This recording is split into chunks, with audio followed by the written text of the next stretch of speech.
Pernah nggak sih kamu ngerasa bingung sama tujuan kamu nulis? Kadang kita pengen nulis buat sembuh, buat healing. Kadang juga pengen tulisan kita dibaca banyak orang. Atau ya pengen banget menang lomba gitu. Terus kita mikir, aku ini sebenarnya harus pilih yang mana ya?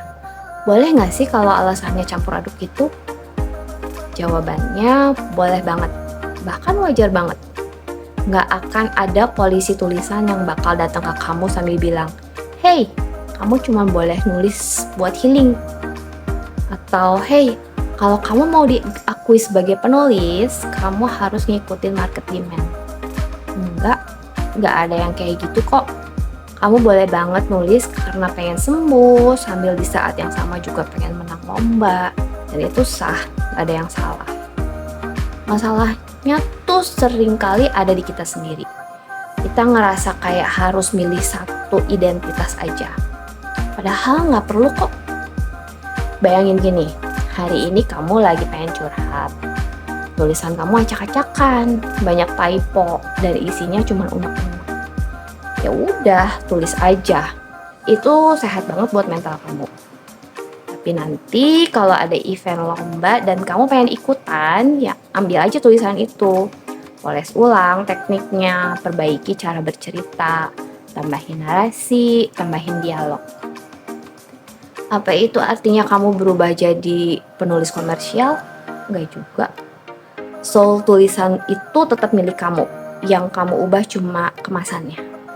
Kayak kamu pakai baju rumah sama pakai baju pesta. Kamu tetap orang yang sama, cuma bajunya aja beda. Nah, biar kamu nggak bingung sendiri, aku saranin banget buat bedain dua jenis tulisan. Tulisan personal. Ini yang cuma buat kamu sendiri. Kayak buku harian. Nggak perlu bagus, nggak perlu rapi, bahkan nggak perlu selesai. Fungsinya cuma satu, jadi tempat kamu napas. Kedua, tulisan publik. Ini yang emang kamu niatkan buat dibaca orang lain. Ini yang kamu poles, kamu pikirin flow-nya, kamu kasih judul menarik. Kalau dua hal ini kamu campur adukin, kamu bisa stres sendiri. Karena kita jadi nuntut semua tulisan harus sempurna. Padahal ada tulisan yang emang cuma buat tempat healing. Dan tolong banget diingat, semua alasan buat nulis itu valid. Nulis demi validasi, sah kok. Nulis cuma buat dilihat orang, gak masalah. Nulis cuma buat diri sendiri, itu juga keren. Gak ada yang lebih mulia dari yang lainnya.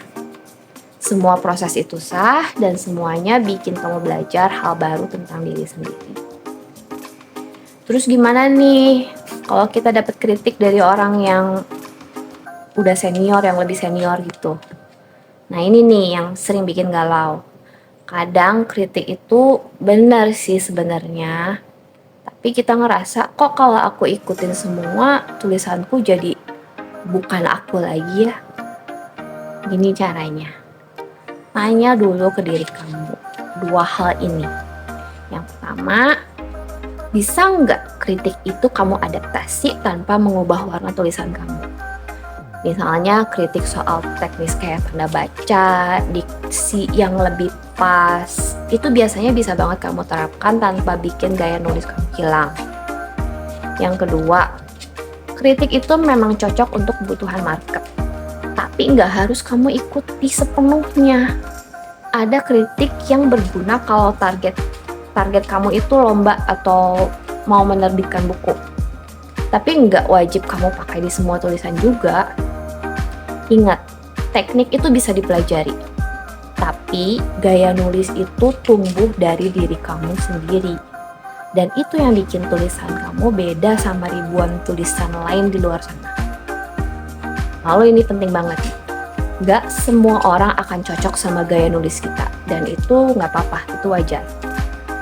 Tapi tulisan yang tulus, yang ditulis dengan hati, pasti akan menemukan pembacanya sendiri. Kadang cukup satu orang aja yang benar-benar merasa terhubung dan itu udah lebih dari cukup. Jadi mau nulis karena apapun semuanya oke kok. Yang penting kamu ingat, nulis itu proses, bukan cuma soal siapa yang baca, bagus atau enggak, tapi juga gimana tulisan itu bikin kamu bertumbuh. Nah, sekarang kamu sendiri lagi bikin tulisan apa nih akhir-akhir ini? Buat healing? Buat ikut lomba? Atau cuma buat diri sendiri? Ceritain di kolom komentar ya.